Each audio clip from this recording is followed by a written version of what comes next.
Olá, senhores, sejam muito bem-vindos a mais um vídeo no canal Coruja do Carvalho. E se gostaram do conteúdo, por favor, não se esqueçam de deixar um like, se inscrever no canal caso ainda não sejam inscritos, ativar as notificações para não perder nenhum vídeo, compartilhar e, é claro, podem ficar aí à vontade na seção dos comentários, como sempre. E esse vídeo já é a quarta vez que eu estou tentando gravar ele, porque, bom, tive problemas com as diretrizes da plataforma nos vídeos anteriores, né? E esse vídeo é uma inspiração direta daquele vídeo do Raccoon chamado Os Homens Solteiros Não Estão Perdendo Nada. Esse vídeo envelheceu muito bem, tá? Ele tá aqui no comentário fixado, não tô botando mais links na descrição para evitar problemas aí com os metadados do vídeo. E o que o Raccoon basicamente fala naquele vídeo? Bom, que o casamento, ele há muito tempo se tornou uma instituição falida e enganosa, né? E que os homens que não estão entrando nessa negociação, eles não só não estão perdendo, como estão ganhando, né? Ganhando tempo de vida, ganhando qualidade de vida, mantendo o seu patrimônio e tal, ou minimamente deixando de perder, né? O que configura um ganho, querendo ou não. Então eu quero ir além, né? Como vocês viram aí no título do vídeo, né? Os homens em celibato não estão perdendo nada. E como eu disse no vídeo anterior, a gente tem que acabar com essa narrativa completamente enganosa de que os homens eles estão em celibato involuntário. Isso não existe. É uma narrativa, além de vitimista, genocêntrica também, se você parar para pensar, né? Porque ela tira o poder de escolha da própria vida da mão dos homens, né? E põe na mão das mulheres, do tipo, ai, você não está as rejeitando, foram elas que te rejeitaram, você não tem poder de escolha e tal. Isso aí é falácia pura, e pelos motivos os quais eu discorri no vídeo anterior, né? No mundo de hoje é muito fácil conseguir relacionamentos líquidos. Na verdade, estatisticamente, esse é o mundo mais fácil para conseguir esse tipo de relacionamento. E se existem pessoas em pior situação que você, claramente, tá? Que estão conseguindo esses relacionamentos, é porque o problema não é coisas que estão além do seu controle, como, sei lá, a sua aparência ou coisa do gênero. Porque mesmo se você tiver uma renda muito baixa, ainda tem o famigerado fluxo, né? Ainda tem os shows da MC Pipoquinha e toda essa cultura que a gente conhece. Então, como diz ditado, né? Quem quer dá um jeito, quem não quer dá uma desculpa.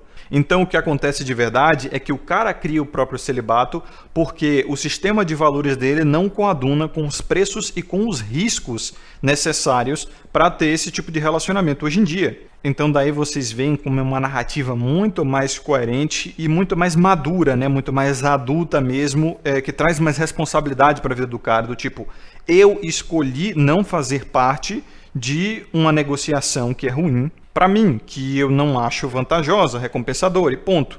Isso põe o poder nas mãos dele e isso faz ele finalmente conseguir encarar o que ele vai fazer depois daquilo. Beleza, eu tomei essa decisão e agora, né?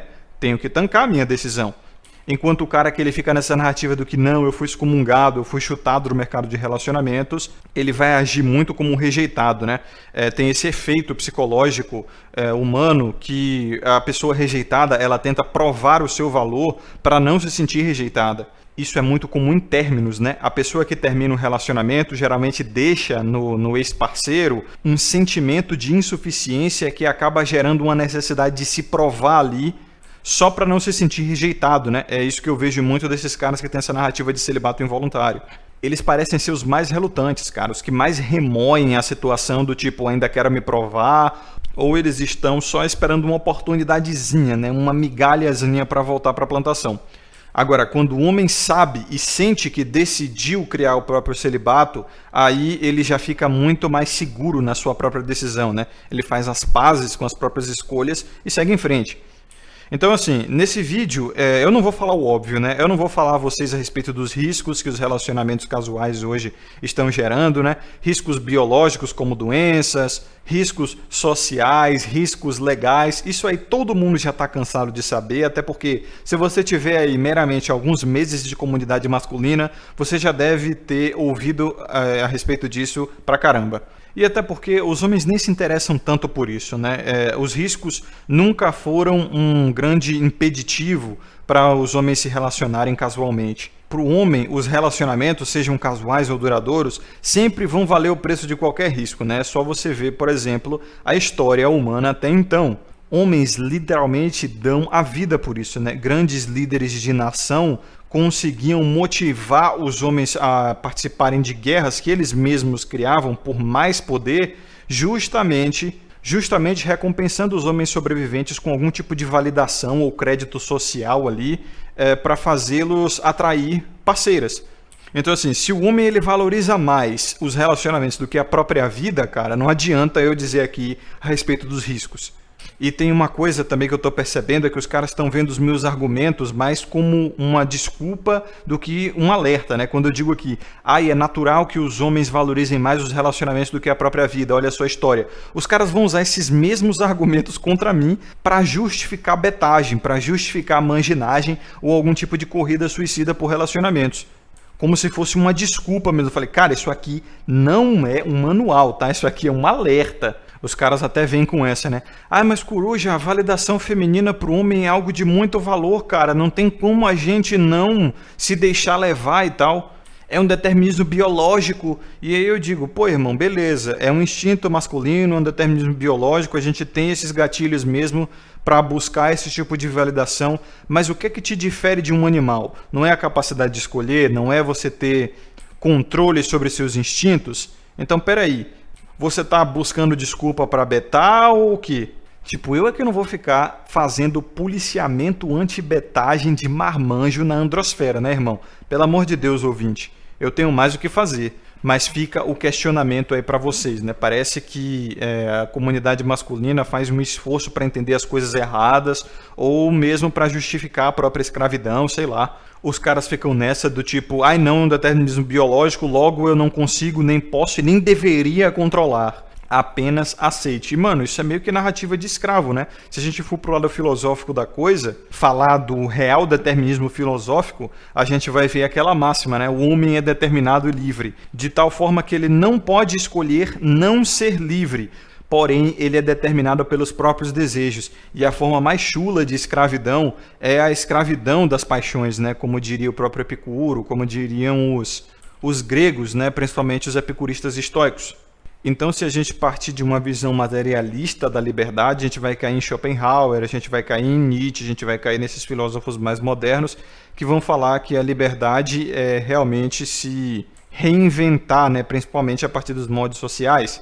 Então você veja que os gregos eles falavam mais de disciplina, eles falavam mais de equilíbrio, eles falavam mais de se livrar das paixões, e os materialistas, já que eles viviam numa época muito mais urbanizada, já surgia aquela noção de padrões sociais a se quebrar e tal, e a gente percebe isso também na narrativa contemporânea, né? Como as pessoas elas têm essa existencialista, né? De criar a sua própria identidade, criar os seus próprios valores, além e aquém das determinações sociais. Só que no fim das contas essa parada toda acaba ficando gentrificada porque todo mundo começa a pensar assim e aí gera meio que um novo padrão. E por mais que pareça que eu estou fugindo do assunto, não, faz todo sentido. Porque tem muito cara que acha que o problema da libido dele é uma coisa biológica, quando na verdade tem muito mais a ver com uma questão social. O cara ele se esforça mais para parecer comedor do que para realmente atender os próprios desejos da carne. É mais um desejo social que ele quer suprir. E isso eu percebo claramente nos argumentos dos homens dentro e fora da androsfera. Porque beleza, vamos pegar esse negócio da libido. Libido por libido, o cara ele consegue se satisfazer sozinho, né? Só com o material adulto e as próprias mãos, certo? Beleza, mas aí pode surgir o argumento de que ele quer algo mais tátil, algo mais sensorial, serviço completo. Daí, por que esse cara não investe num ADOL, que a longo prazo é bem mais barato? Porque a gente sabe muito bem que relacionamentos líquidos são caros e extremamente arriscados. Um ADOL, cara, se você tiver um mínimo de disciplina financeira, você consegue comprar um aí com a grana que você gastaria ao longo de, sei lá, um ano e meio, 2 anos de casual. Mas beleza, eu vou entender se o cara disser o argumento do eu quero calor humano, coruja, eu não gosto dessa coisa artificial, me sentiria estranho, não é minha praia, não é o meu gosto pessoal. Beleza, eu entendo perfeitamente. Então por que esse cara não está indo para profissional? Eu sei que muitos aqui são consumidores assíduos de profissionais e até entusiastas, né? Mas o fato é que os caras não estão calando a boca. Esse é o ponto, né? Se a profissional realmente resolvesse o problema de pelo menos a maioria dos homens, não todos, nem que fosse a maioria dos homens que participa da comunidade masculina aqui que a gente conhece como androsfera, ninguém aqui dentro mais falaria de relacionamentos, né? Porque os caras já estariam felizes, satisfeitos com a negociação profissional. E acabou, o que é que eles iam querer mais? Então veja que o problema não é libido, o problema não é sensação tátil, o problema não é só calor humano. O cara, ele quer validação social, não só das moças às quais ele vai estar se relacionando, como também dos homens que vão creditar esse tipo de atitude. Porque, de fato, a gente tem essa cultura masculina que celebra o tal do comedor, né? E, como eu já disse a vocês, é um determinismo neurocientífico humano atingir níveis viciantes de prazer quando se recebe validação social, né? Principalmente do grupo que se admira. Então, como o Trunks diria, cara, homem é muito fofoqueiro também, principalmente a respeito de suas peripécias íntimas. O cara, ele não quer só fazer, ele quer mostrar, não é? É por isso que tem aquele ditado, quem come quieto come duas vezes. Ou come sempre, ou nunca passa fome, sei lá como é o ditado na sua região aí.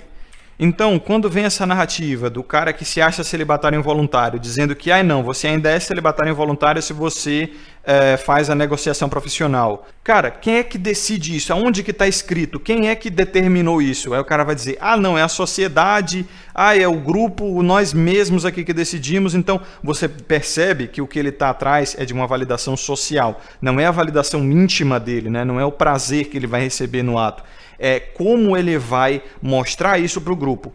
E por mais que o cara diga, não, eu não me sinto validado, eu não me sinto bem, eu não me sinto satisfeito quando é com um profissional, não me sentiria bem. Eu entendo e até compartilho desse sentimento, mas veja só como é uma necessidade social. Porque no método profissional não tem aquele nível de intimidade, não tem aquele nível de conexão social. O cara, ele quer sentir que está cumprindo uma função social na vida de alguém e não só uma função financeira. Então você percebe isso quando o cara ele vem também com esse argumento de atração genuína, que é uma das coisas mais bobas que eu já ouvi na minha vida. Que é puramente romance, cara. É exclusivamente uma ideia romântica de que, não, ela tem que estar envolvida comigo, ela tem que estar apaixonada, ela tem que estar com aquele sorriso bobo de criança. E se não for genuíno, não vale. E tá vendo aquele cara ali, não é genuíno. Logo, toda aquela relação é descreditada. Nada daquilo vale a pena. Talvez seja até uma narrativa que o cara ele cria na própria mente para não se sentir tão mal por não ter, né? Como diz aquele ditado, quem põe defeito quer comprar. Então, quando o cara ele vem com esse argumento de atração genuína, eu já sei que é ginocêntrico. Eu já sei que é mangina em negação, porque o nível de satisfação dele depende exclusiva e diretamente do nível de satisfação da moça em questão. Tipo, ele não consegue se satisfazer se a guria não tiver genuinamente atraída. Isso é ou não é romancezinho, cara? É comédia romântica do Adam Sandler. Então, a partir daí, ele gera um sistema de valores ginocêntrico, onde ele acredita os homens somente a partir do quanto ele consegue satisfazer as mulheres, do quanto elas estão genuinamente atraídas por ele, né? Então, como diz o ditado, né? Quem com ferro fere, com ferro será ferido. Aí o cara vem, isso aí é atração negociada e tal. E aí tu chega e responde, tá, e você que não tem nem a genuína e nem a negociada? E aí ele pode dizer, não, negociada todo mundo pode ter, porque é só ter um pouquinho de dinheiro no bolso e tal, e eu não quero porque eu não me valido com uma atração negociada e tal, eu não vou ficar fazendo papel de bobo assim, isso é uma carteira ambulante. Então aí você vê, né, que é o cara simplesmente com o sistema de valores dele, escolhendo não participar de uma negociação que para ele não vale a pena. Ou seja, é voluntário, cara. Então eu sempre vou partir daquela, né? Se você está satisfeito com a negociação, que se dane o resto. Havendo consentimento e maioridade ali, irmão, tá tudo tranquilo. Tu pode ficar tirando onda do velho da lancha, mas o velho da lancha não tá nem aí, ele tá felizão. E para ele vale a pena porque ele tem muita grana para gastar. E eu sempre vou ver a aparência como um dos artigos de atração, tão válido quanto qualquer outro. Porque a gente sabe que os artigos de atração do homem são status, dinheiro, fortes emoções e aparência. E pra mim, cara, esses 4 aí têm o mesmíssimo valor, tá? Você pode ficar aí hipervalorizando emocionalmente a aparência, porque não, o artigo de atração da aparência é muito mais valoroso, porque tem a questão da atração genuína, tem a questão disso, daquilo. Pra mim, cara, esses 4 aí têm o mesmo valor, eles são praticamente a mesma coisa, e quem tem unha maior que suba na parede, né? Não que eu ache que ficar atraindo e seduzindo é uma coisa valorosa, mas o cara que ainda está no mercado de relacionamento, se para ele vale a pena, né? E se ele é bonito, mas não é rico, não sabe gerar fortes emoções e também não tem status, aí ele vai nessa. Se ele tem grana, mas não tem status, nem aparência, nem sabe gerar fortes emoções, ele vai nessa. Se ele tem 2, 3 desses 4 artigos, ele vai seguir nessa. Enfim, qualquer combinação aí que seja, ele vai fazer valer e vai fazer o melhor aí, né? Competindo com outros machos, como a boa e velha seleção sexual humana prega. Então, se você for meramente honesto consigo mesmo e um pouquinho inteligente para se conhecer, né, você vai notar que no fim das contas, o cara que ainda está no mercado, seja para relacionamentos a médio e longo prazo, a curto prazo, só o casualzão, tanto faz. O cara que ainda não está em celibato, ele não está nessa para satisfazer a própria libido, nem necessidades táteis, muito menos a necessidade de calor humano. Ele está nessa para satisfazer uma necessidade social, porque ele quer fazer parte de um grupo de homens que ainda estão na ativa. E quanto mais você olha para dentro de si e começa a se conhecer, mais você nota que no fim das contas, você só está nessa por repetir padrões. Você vê a sociedade cultiva muito isso, valoriza muito isso, e aí você sente que está perdendo tempo se não tiver mordendo alguma coisinha, né? É o que um ouvinte uma vez falou para Epifania, e ele falou isso num vídeo, foi naquele vídeo da enantiodromia, se não me engano, né?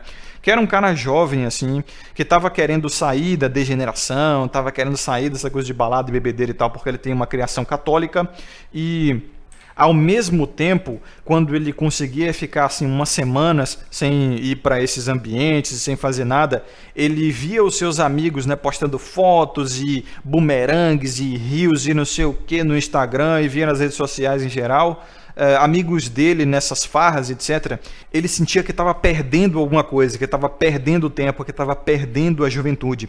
Então eu sei que a partir disso, muitos de vocês já estão se identificando aí, né? Ao falar isso, eu estou me comunicando diretamente com a realidade de muitos de vocês. Então vejam aí que no exemplo desse ouvinte do Epifania, o sentimento de estar perdendo tempo só acometeu a ele no momento que ele teve contato com uma comunidade de pessoas que ele valoriza, no caso esses amigos, né, que estão se comportando de uma maneira, e a partir daí ele quer fazer parte daquele grupo, ele quer fazer o mesmo, né? E é isso que eu percebo aqui na comunidade masculina. Tem muito cara se limitando de fato, ou mesmo mentindo para si mesmo, achando que essa loucura dele de querer um relacionamento, seja casual, seja a médio ou longo prazo, é uma necessidade única e exclusivamente interna dele, é da natureza masculina. Isso nada, cara. É mais social do que você imagina e é muito mais social do que individual. É muito mais o ser social dentro de você te mandando cumprir a agendinha do coletivo, e para que você não se sinta controlado, que você não se sinta um robô, fazendo você acreditar que isso é livre-arbítrio. Porque esse é o básico de neurociência, tá?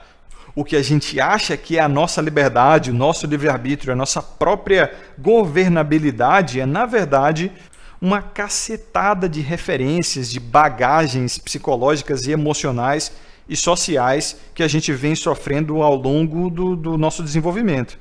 E é exatamente por isso que você muitas vezes se vê fazendo um monte de besteira e se arrependendo no dia seguinte e jurando para si mesmo que não vai fazer mais aquilo.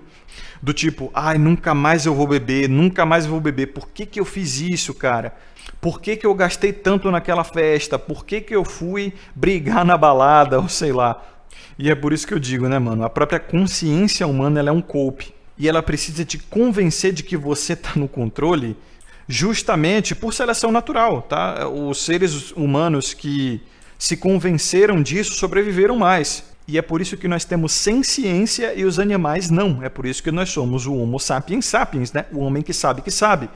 A nossa criatividade depende disso. A nossa capacidade inventiva e curiosa depende de acharmos que estamos no controle, mas na verdade é só o nosso senso social, é só a nossa Matrix nos controlando a maior parte do tempo, se não todo o tempo. Exatamente como é mostrado no filme Matrix, e é daí que surge o argumento da emancipação, da pílula vermelha, de você estar consciente desses títeres que te controlam e não necessariamente ficar lutando contra eles do tipo, ai, o depressivo, né? Ai, eu nunca vou ser livre, ai, eu tô ferrado. Não, cara, vai com calma.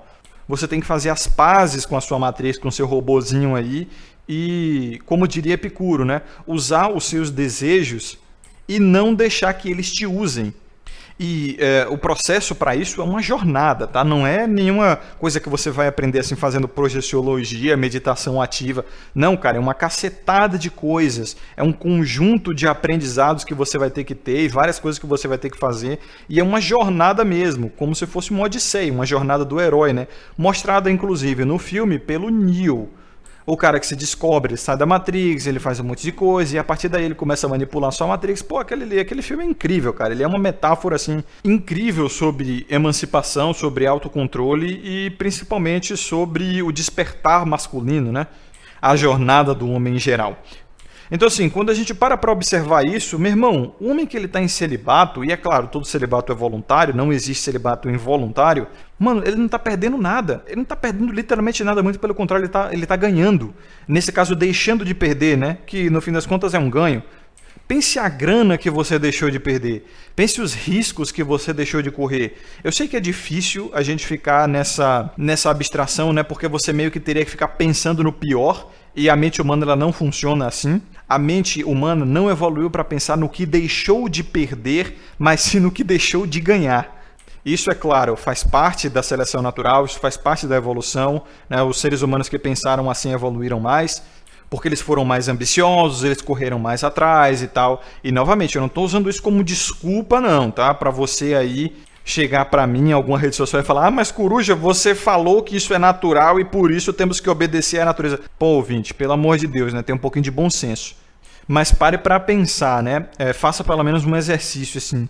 Quanto dinheiro, né, você deixou de gastar por não estar na corrida dos ratos? Quanta saúde você deixou de perder, né? Quanta paciência, quanto tempo, quantos riscos você deixou de correr. E esse é um exercício muito bom porque nos ensina até um pouco de gratidão, né? E é uma coisa que também a mente humana, ela parece ter uma dificuldade de conceber justamente por conta desse viés do arrependimento que eu citei aí, né? Que é muito observável em jogadores. Jogadores mesmo, principalmente viciados em jogos, né?